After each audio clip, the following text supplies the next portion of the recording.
मैं उस राज्य का राजा हूं जिसका नाम आज कोई नहीं लेता। लोग मेरे किले को शापित महल कहकर दूर से ही देखते हैं, और सच कहूं तो वे गलत भी नहीं हैं, क्योंकि मेरी कहानी, मेरा पाप और मेरी अमरता ही इस राज्य की बर्बादी का कारण है। आज मैं अपनी जुबान से वह सच कहूंगा जिसे सदियों से कोई नहीं जानता। यह कहानी उन लोगों के लिए है जो सोचते हैं कि मौत से बड़ा कोई डर नहीं होता। मैं उन्हें बताना चाहता हूं कि जीना भी कभी कभी मरने से भी बदतर हो सकता है। मेरा नाम राजा भवानी सिंह था, क्योंकि अब मैं सिर्फ एक परछाई हूं, एक श्रापित आत्मा जो न जी सकती है और न मर सकती है।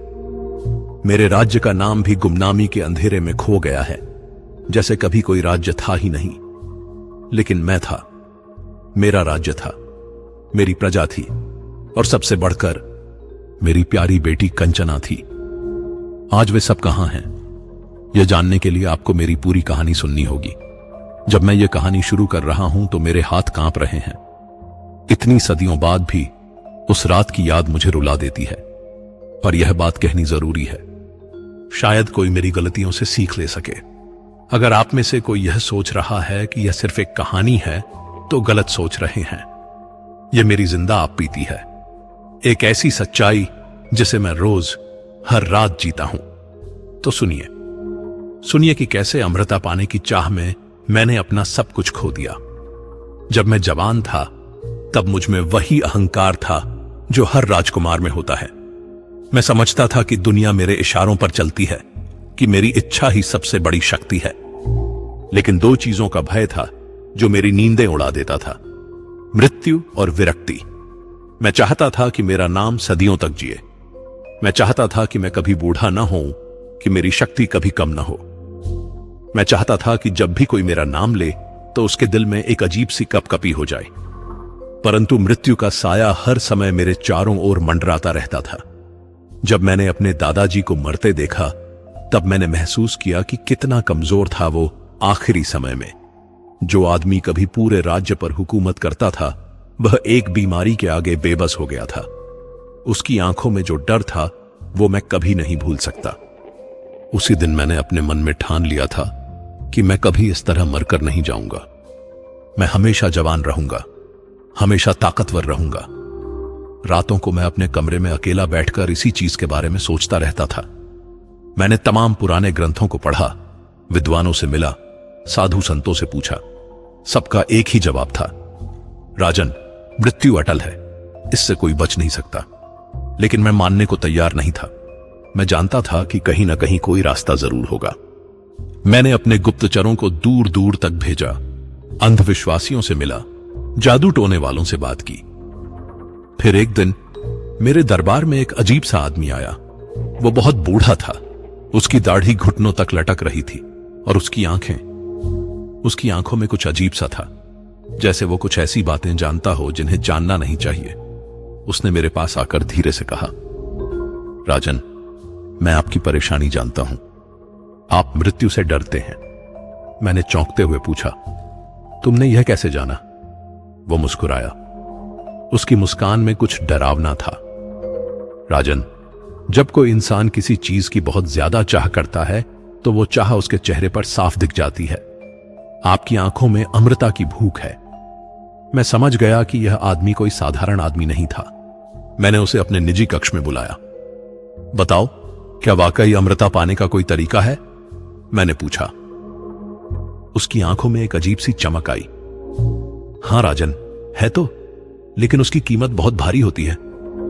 मैं कोई भी कीमत चुकाने को तैयार हूं, मैंने तुरंत कहा। वो फिर उसी डरावनी तरीके से मुस्कुराया। राजन, हिमालय के सबसे गहरे अंधकारमय वन में एक मोहिनी रहती है। वो एक दिव्य प्राणी है, लेकिन बहुत खतरनाक भी। अगर कोई साधक उसे वश में कर ले तो वो अमृता का वरदान दे सकती है। मेरे दिल की धड़कनें तेज हो गईं। कैसे वश में करना होता है उसे? बहुत कठिन तंत्र साधना करनी होती है, श्मशान में, अमावस्या की रातों में। पर राजन, वो रुका, फिर बोला, इसकी कीमत बहुत भारी होती है। जो अमृता पाता है उसे हर साल एक कीमत चुकानी पड़ती है। कैसी कीमत? मैंने पूछा। यह मोहिनी ही बताएगी। अभी सिर्फ इतना जान लो कि अमृता का वरदान मुफ्त नहीं मिलता। उसने मुझे सारी विधि बता दी, कैसे श्मशान में जाकर हड्डियों और राख के बीच खास मंत्रों का जाप करना होता है, कैसे लगातार 21 दिनों तक उसका ध्यान करना होता है। मेरी वासना और सत्ता की भूख इतनी बढ़ चुकी थी कि मैंने बिना सोचे समझे हामी भर दी। मैंने सोचा था कि कोई भी कीमत हो मैं चुका दूंगा। आखिर अमृता से बड़ी और क्या चीज हो सकती थी। उस दिन मैं नहीं जानता था कि मैं अपने हाथों से अपनी कब्र खोद रहा था। मैं नहीं जानता था कि जो रास्ता मैं चुन रहा था वो मुझे स्वर्ग नहीं नरक ले जाएगा। उस रात जब मैंने साधना शुरू करने का फैसला किया तो मेरा दिल बहुत तेजी से धड़क रहा था। रोमांच था, उत्साह था और एक अजीब सा डर भी था। लेकिन अमृता का लालच इतना ज्यादा था कि सारे डर दब गए। अगले ही दिन से मैंने अपनी भयानक यात्रा शुरू कर दी। एक ऐसी यात्रा जिसका अंत आज तक नहीं हुआ है। श्मशान की वो रातें, आज भी जब मैं उनके बारे में सोचता हूं तो मेरी रूह कांप जाती है। राजमहल की ऐशो आराम की जिंदगी के बाद उन ठंडी डरावनी रातों में श्मशान में बैठना, यह किसी सजा से कम नहीं था। पहली रात जब मैं श्मशान पहुंचा तो वहां का माहौल देखकर मेरे रोंगटे खड़े हो गए। अज्जली लाशों की गंध, हवा में तैरती राख और उल्लुओं की आवाज, सब कुछ इतना डरावना था कि मन किया कि वापस महल चला जाऊं। लेकिन अमृता की चाह ने मुझे वहीं रोक दिया। मैंने अपने आप से कहा, भवानी सिंह, अगर तू यहां से भागा तो फिर कभी अमर नहीं बन सकेगा। उस तांत्रिक ने जो विधि बताई थी उसके अनुसार मुझे हर रात 12 बजे से 3 बजे तक, यानी पूरे ब्रह्म मुहूर्त में वहां बैठकर मंत्र जाप करना था। मंत्र कुछ इस तरह था, ओम ह्रीं श्रीं क्लीं महामोहिनी स्वाहा। शुरुआत में यह सब बहुत मुश्किल लगा। ठंड से मेरे होंठ नीले पड़ जाते थे, डर से दिल की धड़कनें बढ़ जाती थीं। पर धीरे धीरे मैं उस माहौल का आदी हो गया। तीसरी रात से अजीब चीजें होने लगीं। पहले तो सिर्फ आवाजें आती थीं, कभी किसी औरत के रोने की, कभी किसी बच्चे के चिल्लाने की। मैं समझ जाता था कि यह सिर्फ हवा की आवाज है या फिर मेरे डर का खेल है। 5वीं रात को मुझे लगा कि कोई मेरे पीछे खड़ा है। जब मैंने मुड़कर देखा तो वहां कोई नहीं था, सिर्फ एक पुराना पेड़ था जिसकी टहनियां हवा में हिल रही थीं। 7वीं रात, उस रात कुछ अलग था। हवा में एक मीठी खुशबू आई जैसे चमेली के फूलों की हो। श्मशान जैसी जगह में इतनी मीठी खुशबू, यह तो संभव ही नहीं था। 10वीं रात को मुझे साफ लगा कि कोई मेरे नाम को पुकार रहा है। आवाज बहुत मधुर थी, किसी स्त्री की। भवानी, भवानी सिंह। यह आवाज हवा में तैरती हुई मेरे कानों तक आ रही थी। 14वीं रात को हवा अचानक बिल्कुल शांत हो गई। न कोई आवाज, न कोई हलचल। सन्नाटा इतना था कि मैं अपने दिल की धड़कन तक सुन सकता था। और फिर मैंने देखा कि दूर से एक नीली रोशनी आ रही है। रोशनी धीरे धीरे पास आती जा रही थी। मेरे हाथ कांपने लगे, पर मैंने मंत्र जाप बंद नहीं किया। 18वीं रात को वो नीली रोशनी मेरे बिल्कुल पास आ गई। उसमें एक स्त्री की छाया दिख रही थी। वो नाच रही थी और उसकी पायल की आवाज पूरे श्मशान में गूंज रही थी। 21वीं रात, वो रात जिसने मेरी जिंदगी हमेशा के लिए बदल दी। उस रात जब मैं श्मशान पहुंचा तो हवा में वही मीठी खुशबू थी, पर इस बार वो और भी तेज थी। खुशबू इतनी तेज थी कि मेरा सिर चकराने लगा। मैं समझ गया कि आज कुछ होने वाला है। रात के 12 बजे जब मैंने मंत्र जाप शुरू किया तो अचानक पूरा श्मशान एक अजीब सी रोशनी से भर गया। यह रोशनी न तो सुनहरी थी न चांदी जैसी। यह कुछ अलग ही थी, जैसे इंद्रधनुष के 7 रंग एक साथ चमक रहे हों। और फिर वो प्रकट हुई, मोहिनी। जब मैंने उसे पहली बार देखा तो मेरी सांसें रुक गईं। उसकी सुंदरता इतनी अद्भुत थी कि उसे शब्दों में बयान कर पाना असंभव है।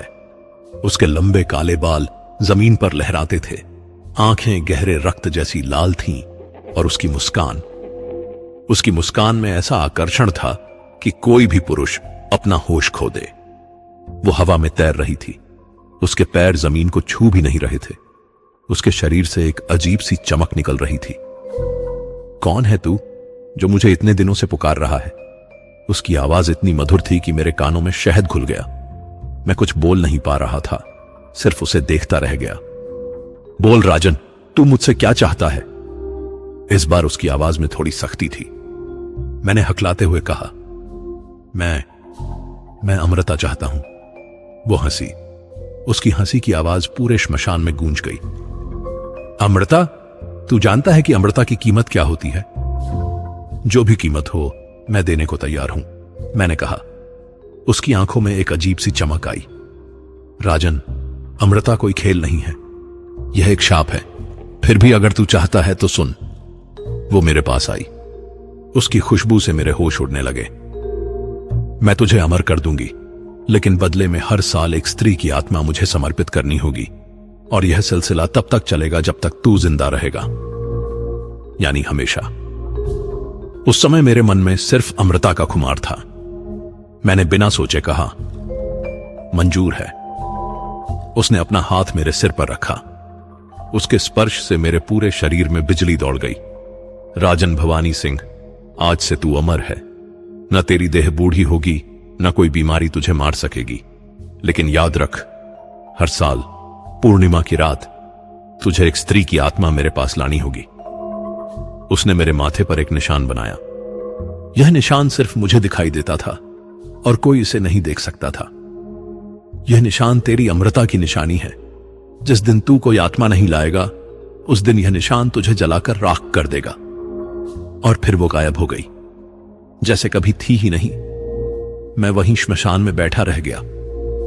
सुबह होते होते मुझे एहसास हुआ कि मैंने क्या किया है, लेकिन तब तक बहुत देर हो चुकी थी। अब मेरी असली परीक्षा शुरू होने वाली थी। मोहिनी से मिलने के बाद जब मैं महल वापस आया तो पहली बार मैंने अपने चेहरे को आईने में देखा। मैं हैरान रह गया। मेरी त्वचा पहले से ज्यादा चमक रही थी। आंखों में एक अजीब सी तेजी आ गई थी। मैं वैसे ही दिख रहा था जैसे पहले दिखता था, लेकिन कुछ अलग था, कुछ अजीब सा। पहले साल मुझे कोई परेशानी नहीं हुई। मैं सामान्य जिंदगी जीता रहा, शासन करता रहा, दरबार में बैठता रहा, प्रजा से मिलता रहा। कोई भी मुझ में कोई बदलाव नहीं देख पा रहा था। लेकिन पूर्णिमा आने से पहले मेरे माथे पर बना वो निशान जलने लगा।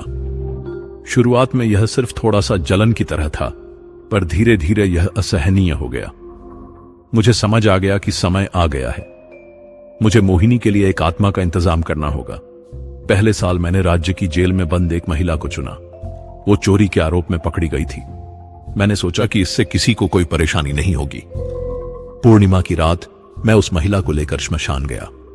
जैसे ही रात के 12 बजे मोहिनी प्रकट हुई। इस बार उसका रूप थोड़ा अलग था। वो पहले से ज्यादा खूबसूरत लग रही थी। राजन, तूने अपना वादा पूरा किया, यह स्त्री मुझे दे दे। उस महिला को जैसे ही मोहिनी ने छुआ, वो बेहोश हो गई। और फिर मैंने देखा कि उसकी आत्मा एक सफेद रोशनी की तरह उसके शरीर से निकलकर मोहिनी के अंदर समा गई। उस महिला का शरीर वहीं गिर गया। वो मर चुकी थी। राजन, अगले साल फिर मिलेंगे। और हां, मोहिनी मुस्कुराई। यह सिलसिला अब कभी नहीं रुकेगा। मैंने उस महिला के शरीर को वहीं छोड़ दिया और महल वापस चला आया। अगली सुबह खबर आई कि जेल की एक महिला रात को अचानक मर गई। पहले साल यह काम मुझे इतना मुश्किल नहीं लगा। मैंने सोचा कि बस एक जिंदगी की कीमत पर मुझे अमृता मिल गई है। यह तो कोई बड़ा सौदा नहीं था। दूसरे साल भी मैंने एक और बंदी स्त्री को मोहिनी को सौंपा। तीसरे साल भी। इस तरह कई साल बीत गए। इन सालों में मुझे पता चला कि मोहिनी सच में मुझे अमृता दे चुकी थी। मैं वैसा ही जवान दिख रहा था जैसा उस दिन दिख रहा था जब मैंने उससे मुलाकात की थी। जबकि मेरे आसपास के लोग धीरे धीरे बूढ़े होते जा रहे थे। मेरे मंत्री, मेरे सेवक, मेरी पत्नी, सभी की उम्र बढ़ रही थी, पर मैं वैसे का वैसे था। शुरुआत में लोग इसे भगवान का आशीर्वाद मानते थे। वे कहते थे कि राजा में दिव्य शक्ति है, लेकिन 7वें 8वें साल आते आते लोगों के मन में शक पैदा होने लगा। वे फुसफुसाकर बात करने लगे कि राजा में कुछ अजीब बात है। और सबसे बड़ी समस्या यह थी कि अब जेल में उतनी महिलाएं नहीं रह गई थीं। मुझे अब दूसरे तरीकों से आत्माओं का इंतजाम करना पड़ता था। 10वें साल मैंने एक वेश्या को चुना। 11वें साल एक विधवा को, 12वें साल। 12वें साल मुझे एक मासूम नौकरानी को चुनना पड़ा। हर साल जब मैं किसी स्त्री को मोहिनी के पास ले जाता था तो मेरे मन में एक अजीब सा दर्द होता था, पर अमृता की लालच और मृत्यु का डर इतना ज्यादा था कि मैं इस दर्द को दबा देता था। 15वें साल आते आते मेरी स्थिति और भी मुश्किल हो गई। अब महल की महिलाएं और राज्य की कन्याएं गायब होने लगी थीं। लोगों के मन में डर और शक पैदा हो गया था। मेरी पत्नी ने भी मुझसे सवाल पूछने शुरू कर दिए। महाराज, यह सब क्या हो रहा है? आप इतने सालों से वैसे के वैसे कैसे दिख रहे हैं? और यह महिलाओं का गायब होना। मैं हमेशा कोई ना कोई बहाना बना देता था, पर अंदर से मैं जानता था कि यह सिलसिला कहीं ना कहीं जाकर बहुत बुरा अंत करेगा। 17वें साल मुझे एक भयानक एहसास हुआ।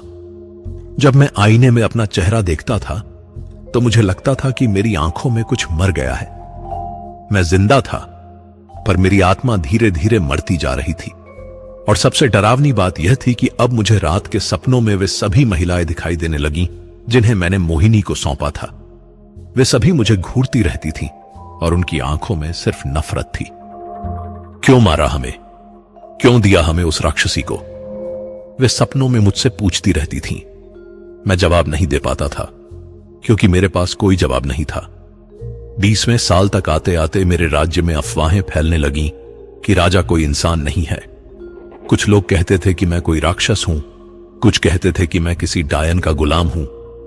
धीरे धीरे लोग मुझसे दूर होते गए। दरबार में कम लोग आने लगे। प्रजा मुझसे डरने लगी। लेकिन सबसे बुरी बात यह हुई कि मेरी अपनी बेटी कंचना भी मुझसे सवाल पूछने लगी। वो अब जवान हो चुकी थी और बहुत समझदार थी। पिताजी, लोग आपके बारे में अजीब बातें कहते हैं। वे कहते हैं कि आप कभी बूढ़े नहीं होते। यह कैसे संभव है? मैं उससे नजरें नहीं मिला पाता था। मेरी प्यारी बेटी, वो नहीं जानती थी कि उसका पिता कैसा पापी बन गया है।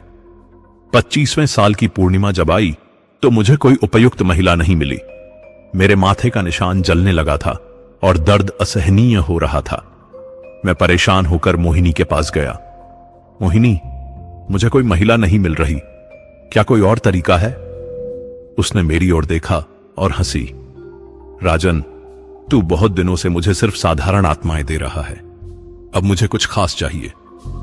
खास मतलब? मुझे अब पवित्र आत्माएं चाहिए। ऐसी आत्माएं जो बिल्कुल निर्दोष हों, जिन्होंने कभी कोई पाप न किया हो। मेरे दिल में एक अजीब सा डर बैठ गया। ऐसी आत्माएं कहां मिलेंगी? राजन, तेरे ही महल में हैं तेरी रानी, तेरी बेटी, ये सभी पवित्र आत्माएं हैं। मैंने घबराकर कहा, नहीं, यह नहीं हो सकता। मैं अपने परिवार को नहीं दूंगा। मोहिनी की आंखों में आग जल उठी। राजन, तूने अमृता ली है, अब तू मेरा गुलाम है। तुझे वही करना होगा जो मैं कहूंगी। उस दिन पहली बार मुझे एहसास हुआ कि मैं कितनी बड़ी गलती कर चुका था, लेकिन अब बहुत देर हो चुकी थी। 30वें साल तक आते आते स्थिति और भी बिगड़ गई। मेरी पत्नी की मृत्यु हो गई। वो बीमारी से मरी थी, लेकिन मुझे पता था कि असल में वो मेरे पापों का बोझ सहन नहीं कर पाई थी। अब सिर्फ मैं और मेरी बेटी कंचना बचे थे। वो अब 30 साल की हो चुकी थी, लेकिन मैं अब भी वैसा ही जवान दिखता था जैसा 30 साल पहले दिखता था। कंचना अक्सर मुझसे पूछती थी, पिताजी, आप कभी बूढ़े क्यों नहीं होते? मैं आपसे छोटी थी, अब आपसे बड़ी दिख रही हूं। यह कैसे संभव है? मैं हमेशा चुप रह जाता था। क्या कहता कि तेरे पिता ने अमृता के लिए अपनी आत्मा बेच दी है? कि वो हर साल किसी न किसी निर्दोष महिला की जान ले लेता है? उन 30 सालों में मैंने जितनी आत्माओं को मोहिनी के हवाले किया था, वो सब मेरे सपनों में आकर मुझे कोसती रहती थीं। रात को जब मैं सोने की कोशिश करता तो उनकी चीखें मेरे कानों में गूंजती रहती थीं। हत्यारे, कसाई, तूने हमारी जिंदगियां बर्बाद कर दी, वे रोज रात को मुझसे कहती रहती थीं। मैं जानता था कि यह सिलसिला कभी ना कभी रुकेगा, और जब रुकेगा तो बहुत भयानक तरीके से रुकेगा। लेकिन मैं यह नहीं जानता था कि सबसे भयानक दिन अभी आना बाकी था। 31वां साल, यह वो साल था जिसके बारे में सोचकर आज भी मेरी रूह कांप जाती है। उस साल पूर्णिमा से कुछ दिन पहले मेरे माथे का निशान पहले से कहीं ज्यादा जलने लगा। दर्द इतना तेज था कि मैं रात भर करवटें बदलता रहता था। मुझे पता था कि अब मोहिनी किसी साधारण आत्मा से संतुष्ट नहीं होगी। पिछले कुछ सालों से वो लगातार कह रही थी कि उसे और पवित्र आत्माएं चाहिए। उस रात जब मैं श्मशान पहुंचा तो मोहिनी पहले से मौजूद थी। उसका रूप पहले से कहीं ज्यादा भयानक था। उसकी आंखें पहले से ज्यादा लाल हो गई थीं और उसके चेहरे पर एक क्रूर मुस्कान थी। राजन, आज तक तूने मुझे जो आत्माएं दी हैं वो मेरा पेट नहीं भर पा रही हैं। अब मुझे कुछ और चाहिए। क्या चाहिए तुम्हें? मैंने कांपती आवाज में पूछा। इस बार मैं तुम्हारे राज्य की सबसे पवित्र आत्मा चाहती हूं, उसने अपनी लाल आंखों से मुझे घूरते हुए कहा। सबसे पवित्र आत्मा? कौन सी आत्मा? मैंने पूछा, हालांकि मैं अंदर से जानता था कि वो क्या कहने वाली है। उसकी हंसी पूरे श्मशान में गूंज गई।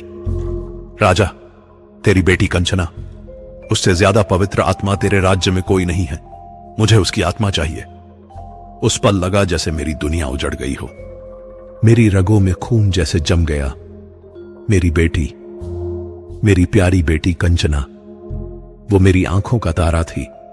वो इस दुनिया में सिर्फ मेरा था। नहीं, मैंने चीखते हुए कहा, यह नहीं हो सकता। मैं अपनी बेटी को नहीं दे सकता। मैंने घुटनों के बल गिरकर मोहिनी से विनती की। मोहिनी, कृपा करो, उसकी आत्मा मत मांगो। मैं तुम्हें राज्य की किसी भी और स्त्री की आत्मा दूंगा। 10 आत्माएं दूंगा, 20 दूंगा, पर मेरी बेटी को छोड़ दो। मोहिनी की हंसी और तेज हो गई। राजन, 30 साल पहले तूने मुझसे अमृता मांगी थी। मैंने तुझे शर्त बताई थी, तूने मान ली थी। अब तू मुकर नहीं सकता। लेकिन वो मेरी बेटी है, मैं रोते हुए बोला। तो क्या हुआ? जिन 30 स्त्रियों की आत्माएं तूने मुझे दी हैं, क्या वे किसी की बेटी नहीं थी? किसी की बहन नहीं थी? किसी की मां नहीं थी? मोहिनी की आवाज में अब गुस्सा था। उसकी बात सुनकर मुझे पहली बार एहसास हुआ कि मैंने कितना बड़ा पाप किया है। इतने सालों में मैंने कभी यह नहीं सोचा था कि जिन महिलाओं को मैं मोहिनी के हवाले कर रहा था उनके भी परिवार होंगे। राजन, अगर तेरा प्रेम तुझ पर हावी है और तू अपनी बेटी नहीं दे सकता तो ठीक है, मोहिनी ने कहा, लेकिन फिर मैं पूरे राज्य को निगल लूंगी। हर स्त्री, हर लड़की, हर बच्ची, सबकी आत्माएं मैं निगल जाऊंगी। नहीं, ऐसा मत करो, मैंने गिड़गिड़ाते हुए कहा। तो फिर अपनी बेटी दे दे, सिर्फ एक जिंदगी या पूरे राज्य की बर्बादी, तू चुन ले। मैं उस रात वहीं श्मशान में बैठकर रोता रहा। मेरे सामने 2 विकल्प थे, या तो मैं अपनी बेटी को मोहिनी के हवाले कर दूं या फिर पूरे राज्य की तबाही हो। लेकिन मैं अपनी बेटी को नहीं दे सकता था, चाहे दुनिया ही क्यों ना उजड़ जाए। मैं अपनी बेटी को नहीं दूंगा, मैंने आखिर में कहा। मोहिनी की आंखों में आग जल उठी। ठीक है राजन, तूने अपना फैसला कर लिया है। अब देख कि तेरे इस फैसले का क्या नतीजा होता है। जो होना है हो, मैंने कहा, लेकिन मैं अपनी बेटी को नहीं दूंगा, मैंने आखिर में कहा। मोहिनी की आंखों में आग जल उठी। ठीक है राजन, तूने अपना फैसला कर लिया है। अब देख कि तेरे इस फैसले का क्या नतीजा होता है। जो होना है हो, मैंने कहा, लेकिन मैं अपनी बेटी को नहीं दूंगा। राजन, तू भूल रहा है कि तेरा सौदा मुझसे है। अगर तू अपना वादा नहीं निभाएगा तो तेरी अमृता खत्म हो जाएगी और जितने साल तू जी चुका है उन सब की मौत एक साथ तुझ पर आएगी। उस पल मुझे पहली बार एहसास हुआ कि मैं कितने बड़े जाल में फंस गया था। 30 साल। अगर मेरी अमृता खत्म हो जाए तो मैं एक पल में 30 साल बूढ़ा हो जाऊंगा और हो सकता है कि मैं मर भी जाऊं। लेकिन मैं अपनी बेटी के सामने अपनी जान को कुछ नहीं समझता था। मुझे मौत मंजूर है, मैंने कहा, लेकिन मैं अपनी बेटी को नहीं दूंगा। मोहिनी का चेहरा गुस्से से तमतमा गया। राजन भवानी सिंह, तूने बहुत बड़ी गलती की है। अब तू देखेगा कि मैं क्या कर सकती हूं। और फिर वो गायब हो गई। मैं घर वापस आ गया, लेकिन मेरे दिल में एक अजीब सा डर था। मुझे लगता था कि कुछ बहुत बुरा होने वाला है। अगले दिन से ही अजीब चीजें होने लगी। महल में रात के वक्त अजीब आवाजें आने लगी। हवा में एक अजीब सी बदबू आने लगी। सेवक डर कर भागने लगे। तीसरे दिन रात को जब मैं अपने कमरे में था तो अचानक पूरा महल हिलने लगा, जैसे कोई भूकंप आया हो। लेकिन यह कोई भूकंप नहीं था। मैं दौड़कर कंचना के कमरे में गया। वो डर से कांप रही थी। पिताजी, यह क्या हो रहा है? उसने पूछा। मैं उसे कुछ नहीं बता सकता था। क्या कहता कि तेरे पिता के पापों की सजा अब पूरे राज्य को मिलने वाली है? चौथे दिन रात को वो रात आई जिसने सब कुछ खत्म कर दिया। उस रात के करीब 11 बजे अचानक आकाश का रंग बदल गया। चांद छुप गया, तारे गायब हो गए और पूरा आसमान लाल हो गया। लाल, जैसे खून से रंगा गया हो। मैं महल की छत पर खड़ा था और यह सब देख रहा था। मेरे दिल में एक अजीब सा डर था। मुझे पता था कि यह मोहिनी का काम है। अचानक हवा में एक डरावनी आवाज गूंजी। यह आवाज पूरे राज्य में सुनाई दी होगी। राजा भवानी सिंह, तूने मुझसे धोखा किया है। अब देख कि मैं क्या करती हूं। यह मोहिनी की आवाज थी, लेकिन अब यह पहले जैसी मधुर नहीं थी। अब इसमें सिर्फ क्रोध और बदला था। महल के सारे दरवाजे अपने आप खुल गए, खिड़कियां टूटकर बिखर गईं, दीवारों में दरारें पड़ने लगीं और फिर वो प्रकट हुई। लेकिन अब वो वैसी खूबसूरत मोहिनी नहीं थी जिससे मैं 30 साल पहले मिला था। अब वो एक भयानक राक्षसी बन चुकी थी। उसका विशाल विकराल शरीर महल की मीनारों से भी ऊंचा था। उसकी जीभ मीलों लंबी थी जिससे लार टपक रही थी। उसकी आंखों से आग बरस रही थी और उसके बाल हवा में लहरा रहे थे जैसे सांप हों। राजन भवानी सिंह, तूने अपना वादा तोड़ा है। अब मैं तेरे पूरे राज्य को निगल लूंगी। उसकी आवाज से पूरा महल हिल रहा था। वो महल के अंदर घुस गई। उसकी हर सांस से महल की दीवारें हिलने लगीं। सबसे पहले वो रसोई में गई, जहां महल की सारी दासियां डर से छुप रही थीं। निकलो बाहर, तुम सबकी आत्माएं मुझे चाहिए।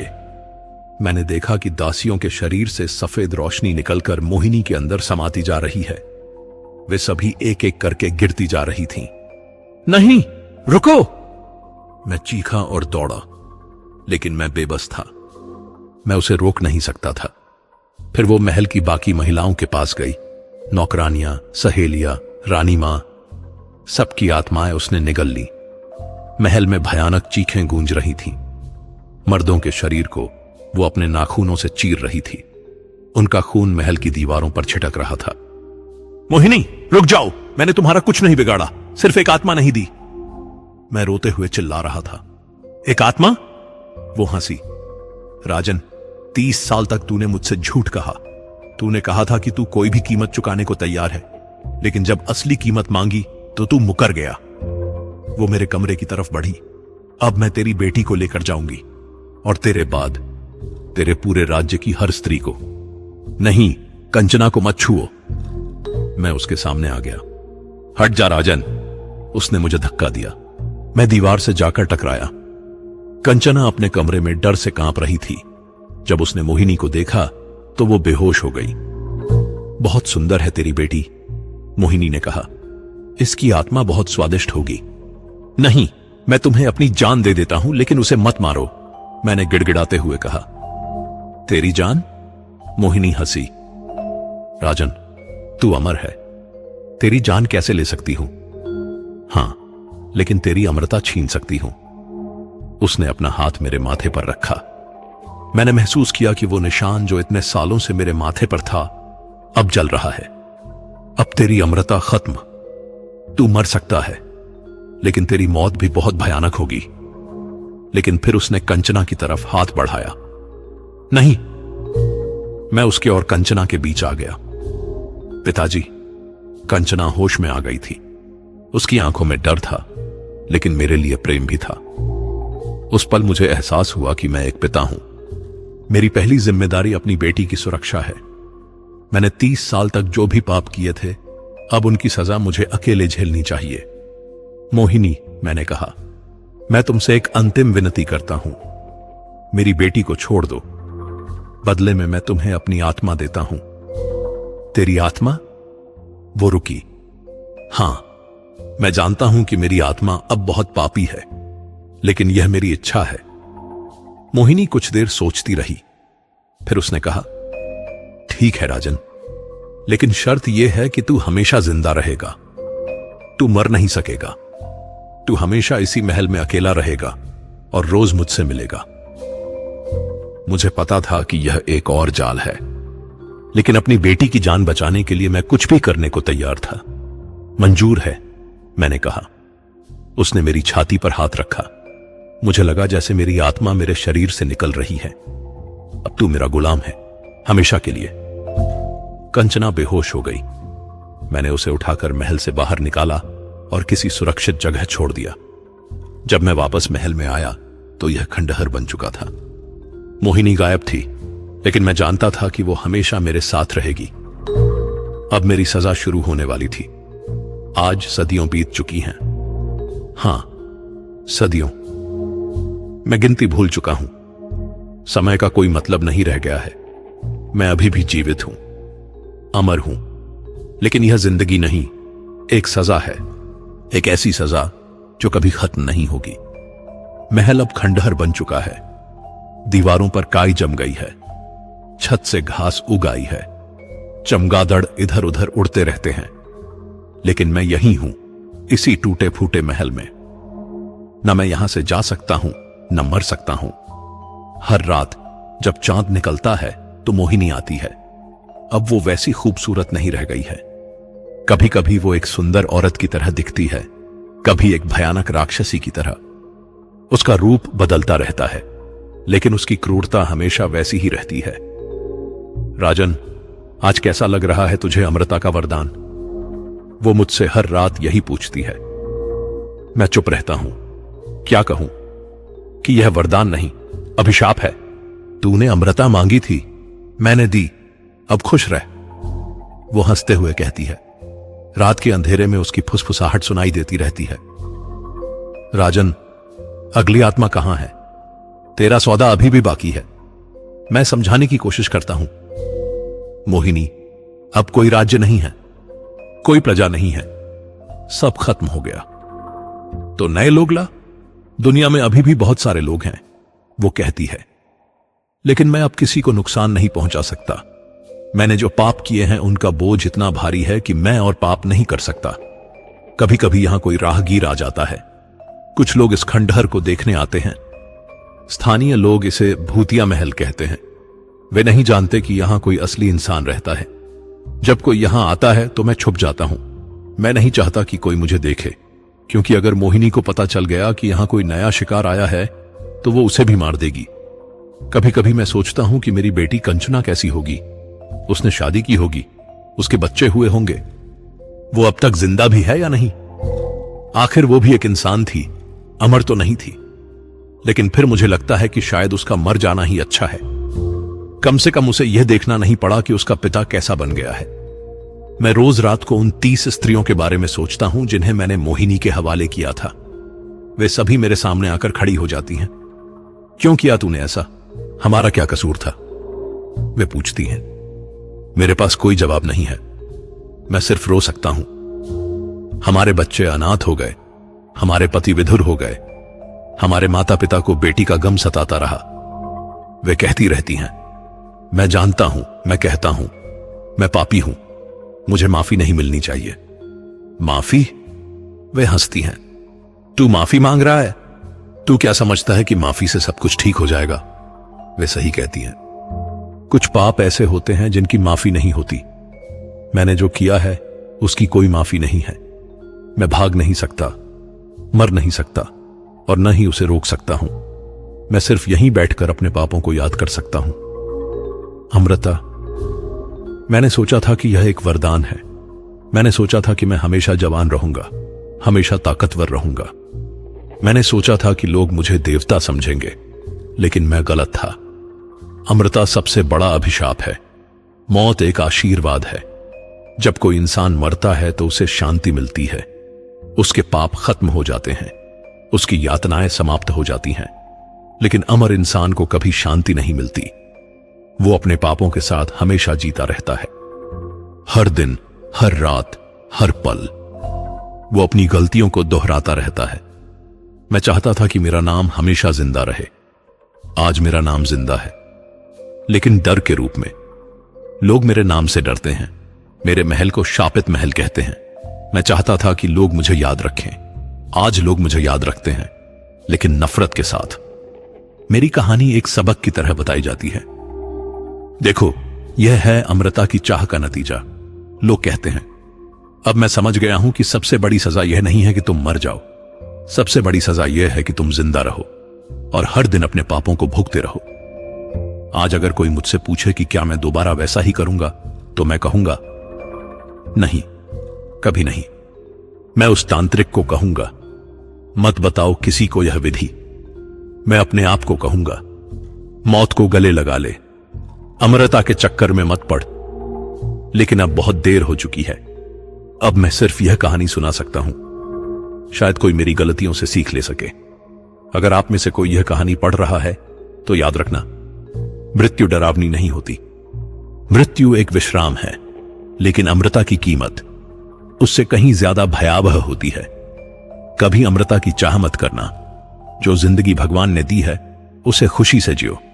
जब मौत आए तो उसे सम्मान के साथ अपनाओ, क्योंकि मौत में शांति है, लेकिन अमृता में सिर्फ यातना है। मैं राजा भवानी सिंह हूं और यह है मेरी सजा, एक ऐसी सजा जो कभी खत्म नहीं होगी।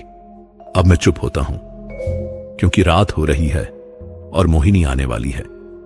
वो फिर पूछेगी, राजन, अगली आत्मा कहां है? और मैं फिर चुप रहूंगा, हमेशा की तरह।